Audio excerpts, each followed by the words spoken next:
भेटणार आहे हॉटेल वृषालीच्या चेअरपर्सन भारती नायक मॅमना. Hello Prajakta, please welcome to Settles. मी आज खास Mangalorean cuisine try you have करण्यासाठी come to the right place. Settles restaurant मध्ये वेलकम केलंय. So I start royally with welcoming you the Mangalorean drink, also call it kokum wine.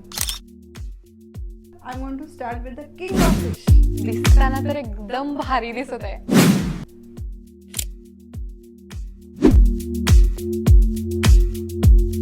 Okay ma'am, आता आपण काय try करतो? प्रॉन्स आवडतात? भरपूर. प्रॉन आहे ना, व्हेरी डेलिकेट फिश आहे. त्याचा फ्लेश खूप डेलिकेट आहे. आणि हे आणि स्क्विड म्हणून एक मिळतो. तुम्ही जास्त हिट केलं ना ते रबरी होतं. शिजेल इतपतच तुम्ही त्याला हिट झालं पाहिजे. समोर आलेली आहे होल मील आणि यामध्ये काय काय मी तुम्हाला सांगते. ही आहे मसाला फ्रायवाली सुरमई, त्याच्याबरोबर सॅलड आहे, हा झिंगा आहे आणि त्याच्यानंतर ही तांदळाची